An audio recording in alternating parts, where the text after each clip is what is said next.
So, for those of you, thank you for coming. I'm going to talk to you tonight about a whole bunch of stuff. It's only wait, it is on. I am recording. I'm going to talk to you about a whole bunch of stuff that is only tangentially related, and it's a topic that's very near and dear to my heart, right? It's this question of, well, what should the web do? So I don't need a hell of a lot of an introduction, but for those of you that don't know me, hi, I'm Mike. I think you'll agree that that's a reasonable likeness of me. I'm not wearing the same shirt, but you can agree that it is me. I'm a Google developer expert in web technologies. This is now my second year being a GDE, so I am yet again in uncharted territory. They haven't kicked me out yet. So hopefully that means that I'm not stuffing up too badly. Okay. I work here at BBD, along with Jerry, in the research and development team here. Okay. And the reality is that I don't think I could succinctly explain to you what I do on a day-to-day basis. We do stuff, right? They pay us every month. They haven't fired us, and I have no written warning. So I think it's sort of working out, and I've been here for 6 years. This slide is completely redundant because while you're here, Jerry and I, with Len, who's unfortunately super, super busy, organized this show. So yay, we're really, really keen for you to be here. We're really keen for some of you to speak. So if you are interested in speaking, or if you'd like to scratch an itch, or if you think you've got something meaningful to share, let us know. We'll help you through it. We're really, really keen to take first-time speakers, and we give really, really good feedback. We think. I think we give good feedback. Anyway, so I've got a little bit of a reputation at BBD, right? And this is to set you up for the rest of the talk. I can go on at length about JavaScript and the web.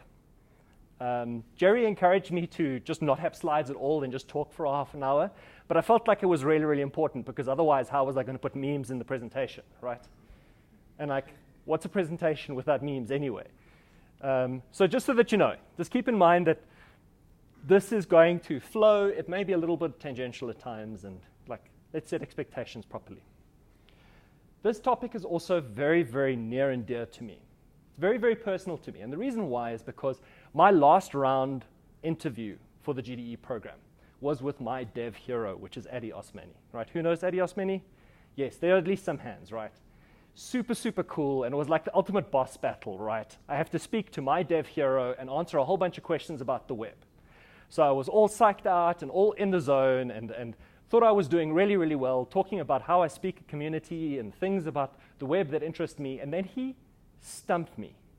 He nailed me with this one question that has haunted me ever since, for the last 15 to 18 months. And that is, if you could change anything on the web, what would it be? I was unprepared for that, right? I had never even thought in those terms. What do you mean if I could change anything? It is just this thing that we use, right? But is it? Is it this thing that we just have to accept? So I've been thinking about this a lot, which has fueled this conversation, or this talk particularly, that's been brewing. And I figure that if we're going to answer this question, we're going to start off with, well, let's unpack what the web does, right? What do we use the web for? And I think the first and most emphatic answer is memes. As long as we can get that out of the way. We use it to share memes, to generate memes, and to make fun of popular culture. We also use it to post hilarious pictures of our pets. Maybe cats for those of us that are cat people, and for the correct people, we have dog pictures. Then we also talk a whole bunch of rubbish on social media, and that can be whatever flavor that you want, right? If you like sharing images, or we connect with one another. We connect with one another on silly human levels. We use this amazing platform to talk. Some of that's meaningful, some of it isn't meaningful, some of it's awful, like Instagram. But hey, Jerry likes Instagram and we don't judge her for it. Then, what else is the web for? The web is for ads. No, really, it is for ads. And I think it's an important point, right? There's a lot of information that's coming at us, people trying to sell stuff to us. And it's only partly a joke because the web is for commerce. We buy stuff. Who's bought stuff this week from the web? Okay, at least some people. Right? We use it as a commercial platform. I think it's disingenuous for us as software developers, professional software developers, or aiming to be professional software developers, to look at this platform that we build for as not being commercially viable, right? We want to get paid for this stuff. It needs to be an ecosystem that can support payment. News, information, right? We use this as a platform to disseminate very, very valuable critical information that saves lives, right? That changes political landscapes. We use this platform for knowledge. I have learned so much from it. I remember before the internet was ubiquitous, I remember how difficult it was looking up in encyclopedias. I still have encyclopedias at home. I haven't opened them up since the internet, right? Because we have amazing sources of information. We have encoded the sum total of human knowledge in a universally accessible mechanism. And that's something that I feel very, very passionate about. So, I think that's sort of, and there might be some bits and pieces that we're missing around the edge, but that's what we use it for, right? Does anybody else have anything salient to add? Any other things that we use it for that I've missed? Sorry? Gaming. There's exactly another way of us interacting with other human beings, right? I remember when we used to play games without being connected to the internet, right? When you had to drag your laptop or your desktop to a LAN party and actually see people in meet space to be able to frag them. Okay, so gaming, yes. Telecommunications, voice, connectivity. Like, let's be real. We just had a presentation from someone in Kenya. Okay, like that's pretty cool. So, the next question, before we go on to this, well, this is what it does. It is this thing that we have. Why should we really care? And I feel that this is an important one to dig into because we take a lot of this stuff for granted, right? It's just a thing. It's a thing that it has always existed for some of you. Okay? And the reason why I think we should care is exemplified by, luckily, a tweet that happened just 4 days ago now, by David Hannemeyer Hansen. The web isn't just another software platform. It's the greatest software platform the world has ever seen. No permissions, no masters, readable source code. Let's protect the heritage, work in its service, and remind ourselves what a marvel it really is. And this resonated very heavily with me because that's the sense of responsibility I feel towards the web. It's not just software, right? It's software that we're all building together at the same time.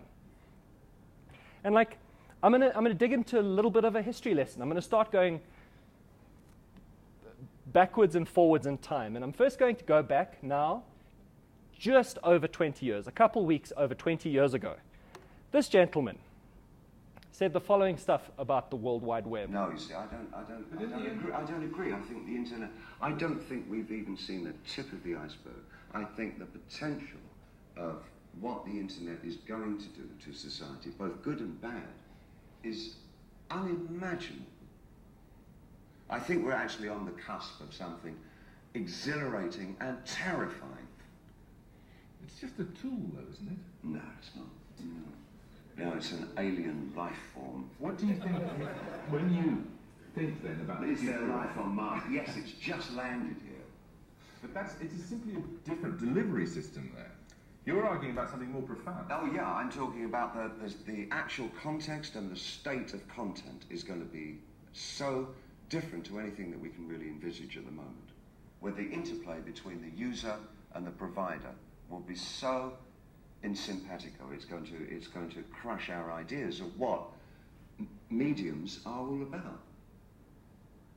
Okay, so this is David Bowie in Newsnight in '99, right?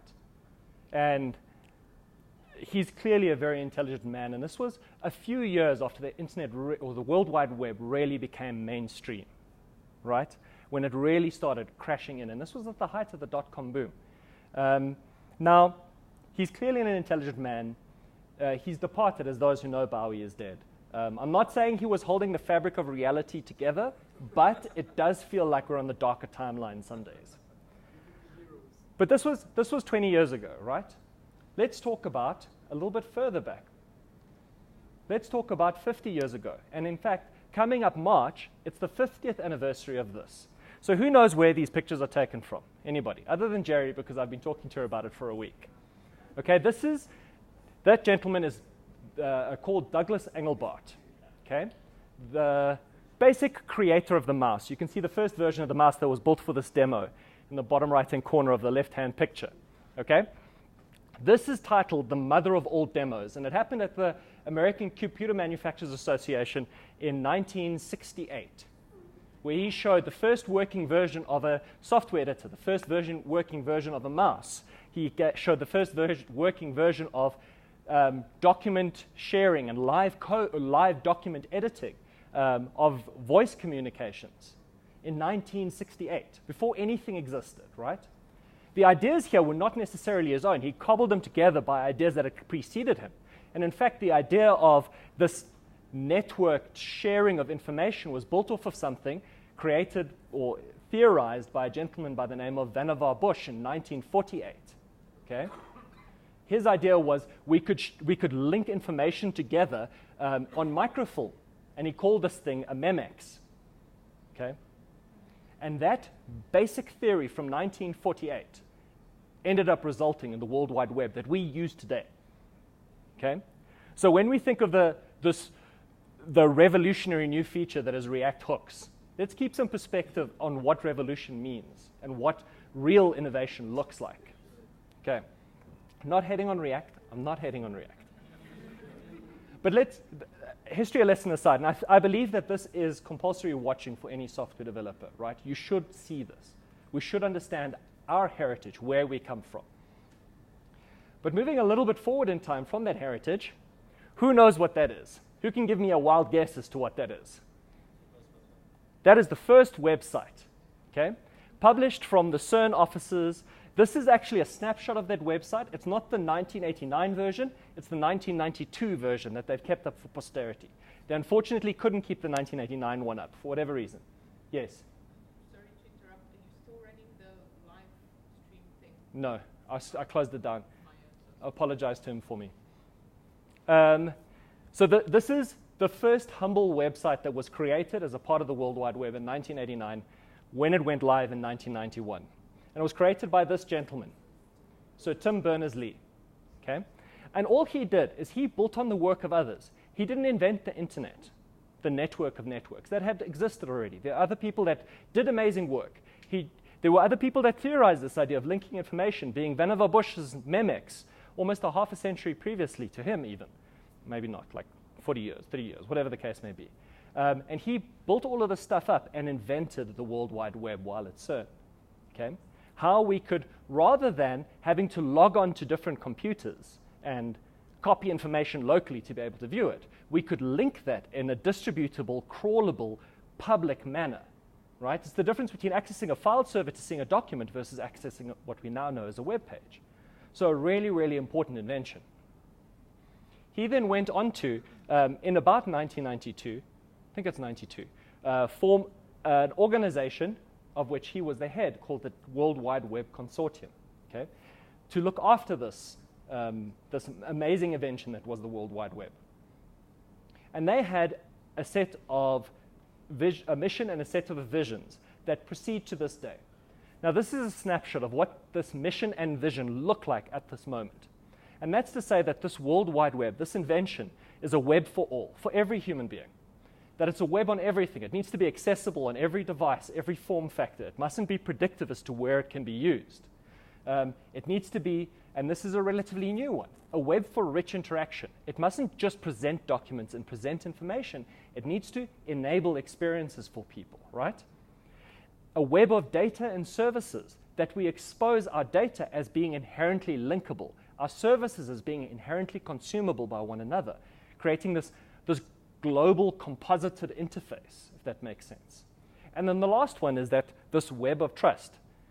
And I don't think we always do so well with that one, but the idea is that we should understand what is trustworthy information and what is not. When are we safe and when are we not? When are we exposed? And I think as developers, we understand that sometimes, and we understand some of the constraints. But as human beings, we suck and we need to get better, right? So, enough of the history lesson. Let's cast our view forward a little bit and ask another question. Where is the web headed? Okay? I don't know how many of you have actually looked and thought about this. So before we can figure out like where the web is going, I think we need to look at the slice in time of what the focus is of an organization like the W3CR. And this is the stuff that they care about representing in the web. Commerce, It needs to be a commercially viable platform, an open marketplace where everyone can compete, right? Entertainment, we use it for interesting things, right? Entertainment is a fundamental part of the human condition. Communication, speaking to one another. Payments, again, the other side of that commerce marketplace. We need to be able to safely transact online. We're going to buy stuff via this platform. Things, it's no longer just browsers on a big CRT desktop like Tim Berners-Lee had. It's everything we touch that's somehow connected to the internet. Some people's toasters and washing machines and fridges are connected. How does this all work together? Accessibility. We've been relatively poor with surfacing this information to very few people. Accessibility is important to people that, I don't know, may not be able to see effectively, may not be able to consume media the same way as we assume that they should be able to. Internationalization. People that don't necessarily speak English want to consume this resource. And that's always been a big concern, and it continues to be a big concern today. How do you code for the web and work with the web if you don't speak English? It's not easy. And then finally, security and the representation of data in this consumable manner. These are all important facets. Sure, question? My question is simple. I never really understood what the hell is going on when it comes to the beliefs and the politics. So there are those who say that information when it comes to the internet should be available for everyone, but there are also those regulations. I never really understood how are these regulations set up. It's like country's government can set up how we should use the internet. In fact, how does it all work? How does it all link together? Because now someone is saying information will be free for all. If we want to know what is happening with the South African government, everything should be available there. The US government, NASA, whatever, secret agents, those kind of stuff. So what leads to those kind of stuff, like those debates? So ask the same question again at the end of it, right? I think that that's valuable, but I think there's a little bit more context that you need, because you're right. There are a lot of countries involved. There are a lot of people from different backgrounds involved in how we use this thing. So I'm going to focus a little bit on how we build on this thing rather than how we consume on this thing, because we're all programmers here, okay? But I think it's valuable asking that question, and I think just hang on to it, okay? So what I'm going to look at next is I'm going to look at some features as to where the web's going that you may or may not be aware of. Give me a nod if you are aware of it. Because this is all stuff that's in the short to medium term. Okay? So we're going to start off with the commerce aspect. We've got the payment request API. Who's put their credit card into a website and not known whether it's going to be stolen? Okay? That's terrifying. Or used a service like PayPal so you don't have to do that, right? Security is a big deal, and security with payments. We need to be able to tender payment safely and effectively and with trust. So the payment request API is a way of abstracting that a little bit so that the browser has a consistent interface behind asking you for money. So you can save your credit cards in something you trust, or put your details into a text box that's Chrome-based rather than, or Firefox-based, rather than some random pop-up on a website. Okay? So I think that's a big one for us as consumers and as service providers, because we want people to feel comfortable buying our services in a safe mechanism online. The web share API, okay? Who's gone to a website that has 1 million social media icons and you're like, oh man, the social media icon that I want doesn't work. Or it doesn't work the same way to share to Twitter as the previous site that I was on that shared to Twitter. So you know what, I'm going to do it myself, okay? This is something where native has gotten it far better, like OS level integration for sharing and sharing social content is very, very good. The web is playing catch up, and this is a way of encoding that so that we can have a consistent mechanism to share our information. Why? Because if we share our information consistently, we respect the rights of the IP holders better. We have a better mechanism to trust the stuff that we're putting into the text box that's somewhere on somebody's computer. Okay, so moving on from that. Then we've got Web USB. Who knows about Web USB? Okay, why do we need Web USB? What is this rubbish? Well, that's because who has an old computer with old peripherals that no longer work, right? Because you update your operating system and the drivers don't update. That's a real problem. Our platforms suck, right? We want a consistent way of engaging with the stuff that we can use across Mac, Windows, Linux, and whatever operating system comes in the future. We want the browser to be our operating system so that the browser is not just the surface of the screen, it's all the stuff that it interacts with. And this is predominantly driven by our need to compete with native. Now, WebXR. Who understands what I mean when I say XR? Okay, Jerry. Because I've been talking at it. So who understands what I mean when I say VR? Right? Who understands what I mean when I say AR? Now, XR is this idea of anything that adds shape to the web, either depth or breadth or volume or additional information, merges our realities. Okay? This is a really, really interesting and growing field. From a device perspective and from how we engage with the world. We don't care about flat documents anymore, right? We're exploring interactivity, different ways of engaging with the world around us. And we expect the web to grow with us in that sense. Otherwise, if it's just forever remains an analogy for some paper-oriented document that's just linkable, it loses some of its relevance. Okay? WebAssembly. Who knows what I mean when I say this? Okay? Right, so WebAssembly is this idea that JavaScript is great. We like JavaScript because it interacts well with the DOM. It serves a very particular problem. But there's a whole bunch of either old code or really, really performant optimized code that will never, ever run on the web. And JavaScript as a compile target is really awful. Taking your C# code or your Java code or Go and generating it to JavaScript is just an awful idea. It's not meant for that, right? So WebAssembly is this idea that we want to make this a more open platform for everyone, to give better constructs for more performant code, for better ways of building stuff for the web. So WebAssembly gives us this lower level primitive that lets us reach into the heart and soul of the machine, still sandboxed by the security that we come to trust in the browser, and do cool stuff. Okay? Awesome.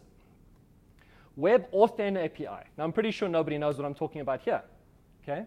Everybody in this room has entered a password into a website, right? Everyone's had password details emailed to them by haveyoubeenporn.com, right? Or you reuse passwords because you can't remember a million of them. Or you've got a password manager. I've got a password manager. Passwords suck, right? They're transmitted in plain text. They're awful. They're a terrible mechanism. They're insecure inherently by design. WebAuthn is this idea of we can be better than passwords and we can use asymmetric cryptography to generate private-public key pairs and use that to log in, to guard our identity online. A far more secure mechanism, like who uses SSH keys, right? So some people using SSH keys to log into websites, right? And using security identifiers. I've got one in my bag where you've got a cheap $5 little plastic key that you can plug in and push, and it generates a public-private key pair that I can move between machines. That's my identity. Like, this is amazing stuff, and this is now. You can use this now. And then stuff that's coming, web portals. Now, did anybody watch Chrome Dev Summit where they talked about web portals and the idea for a new internet? Changing the way we navigate between pages and surfacing it. This is basically iframe 2.0, right? Doing it properly for a change so that we can show moving between different realms, moving between different pages in our site far more naturally and progressively. Web packaging, okay? We're still tied to this idea, even though we've got this decentralized framework or this decentralized platform, we're still tied to this idea of having to visit a origin to serve a site.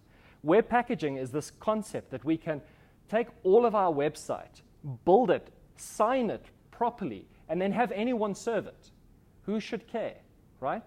As long as it's actually our content where it comes from.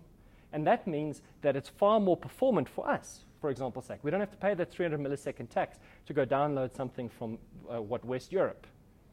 And this is a thing that is being pushed for very heavily. Has anybody heard of the AMP project, Accelerated Mobile Pages, or played around with AMP? This is basically AMP standardized. Okay. So that's some of the stuff that's coming. This is the cool stuff that's coming down the road. And this all sounds great, right? Who thinks this sounds, anybody? Like, anybody still excited? I think this is awesome stuff. But some of it, like portals, I don't know. I didn't think there was really a problem. WebUSB, I think, is great. WebAssembly is great, but not all of it is stuff that I care about. So let's unpack that a little bit. How did this stuff come to being? How was this the direction that we went? Okay? Now, you would be forgiven if you said the W3C was it. This organization that Tim Berners-Lee organized and still exists and manages the standard and makes sure that HTML and the browsers do what they need to do.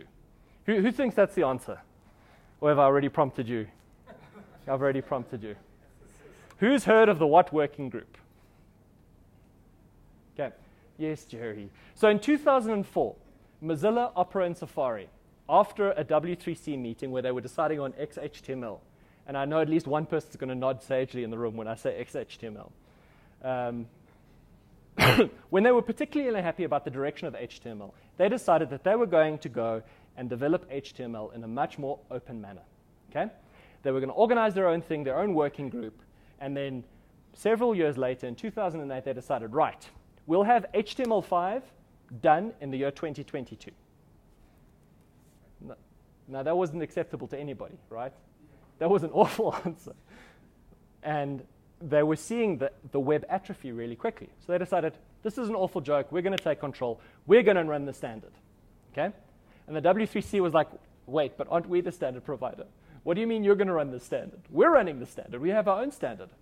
And then over time, there was this impasse where they were driving the standard forward in a living manner, in an open, publicly accessible way, and the W3C was trying to catch up and trying to make sure that they merged it. There are versions of the What Working Group HTML spec that were forked and copied into the W3C that have died. There are multiple versions. There's 5, 5.1, there's a living standard. And the net result is, I mean, this question of like, why? Why is this a problem? Why are we in this world? And unfortunately, it's where we are. So perhaps to shed a little bit of light on HTML and some of the key standards, like fetch, for example's sake, like the DOM itself. How the W3C works is it has standards recommendations that it proposes. So when you get to rec, which is the far right-hand side, that's the recommendation of how a browser should work with something with 2 browser implementations that prove that it works. Okay? So that means that browsers have to implement it properly before it gets to rec. On the far left-hand side, they accept input from 2 sources, one of which is an organized workshop, and the other one is this WIC-G, which is a web incubation group, where they're trying something weird and radical and very, very different that may not result in anything, but it's time-boxed to about a year. Okay? Now, out of that whole structure, either via a workshop or the working group, we get this working draft specification. We get this idea of we're going to start growing a standard, however long that may take. Then that goes to a candidate recommendation, and the candidate recommendation goes to a proposed recommendation, and the proposed recommendation, once it's got 2 browsers that have implemented, goes to an actual, okay, cool, this is now a recommendation. So that's a little bit heavy-handed. Some of you may recognize that as a very waterfall-oriented approach. Okay? But the real challenge is this, that all of that is driven by W3C members. You have to pay to be a W3C member. Only the big organizations or independent bodies or are people who have input into this process. Okay? And in fact, workshops are only composed of W3C members. You may get an opportunity as the general public. So there's 2 ways that you can interact with this process. And this is as best as we can explain this opaque process. Jerry can attest to the fact that I've been trying to figure this stuff out for a little while. You can comment on proposed recommendations as they go through and try and raise awareness on the internet, or the working incubation groups, when they're spitballing a really random idea, they have their own community that they're required to listen to. And if you can engage in that community, you can shape the view of where this proposal is going before it's too late. But by the time it gets to recommendation, like, you've got 2 browsers that are working like that, there's no way you can change it really, right? That's why we still have the marquee tag. Anyway, so this is maybe a little bit of insight into why that schism between the What Working Group and the W3C happened. But that's only part of the problem, right? The other thing that we rely on, and is very relevant to us being the JavaScript meetup group, is this idea of JavaScript. Now, JavaScript is a trademark owned by Oracle. I don't know how many people that's news to, okay, but it is a fact. The JavaScript that we actually write is called ECMAScript, ECMA script, yes. So basically the web is not open, it's not an open source thing, it's run by a company. No, it's run by an institution. So that's an important point. There's a difference between open standard and open source, right? Open source you can take and modify and go on, and there are parts of the web that are open source. But open standard means that everyone can see what the standard is. You don't have to pay for it. Like there are other standards, ISO standards particular, or some ISO standards and some other things. I think IEEE is one of them, where you have to pay to get whatever that standard may be. Okay, you have to pay them to be able to see it. So the web is open standard definitely, and some parts of it are open source. And that's a big difference between the W3C, which is the open standard view, and the WAT working group, that's the open source view. Does that make sense? So one cannot just manipulate the web and make their own thing on the web? You can. You can. The mechanisms for doing that are a little bit more complicated. Okay. So where was I? Right. So I'm just quickly going to talk to you about ECMAScript so we understand that, because this is the part where we probably really engage with. So we write ECMA script. Now, ECMA is the European Computer Manufacturers Association that was given in the mid-90s JavaScript to look after. Hey, here's this thing that we wrote. We think it needs to be standardized. Look after it. And then by the late 90s, the European Computer Manufacturers Association was like, well, it doesn't really make sense for this to be a European thing, and they formed ECMA International. So much like so many acronyms, ECMA doesn't actually stand for anything anymore. It's the organization name. Of particular interest to us is this working committee, which is Technical Committee 39, and those are the awesome people that, in a very open manner, grow and evolve JavaScript. Just JavaScript, not web APIs, just the language. Okay. All right. So, I've told you a whole bunch of stuff. I've rambled through all of this, and I share with you now the question that has haunted me ever since that interview day, right? What should the web do? Now, I bet you're waiting for an answer, right? No, you'd be wrong, because I still don't know. And I think the important part is that we need to talk about this. This isn't just a thing that exists. This isn't just a fait accompli that we must accept that other people are developing, right? We may not be able to change it as easily. We may not be able to go into the W3C and hack away at something. But we can speak to the incubation group. We can speak to people who are listening to community. We can talk about Africa. What is it that we want about it? Right? What do we want the web to do?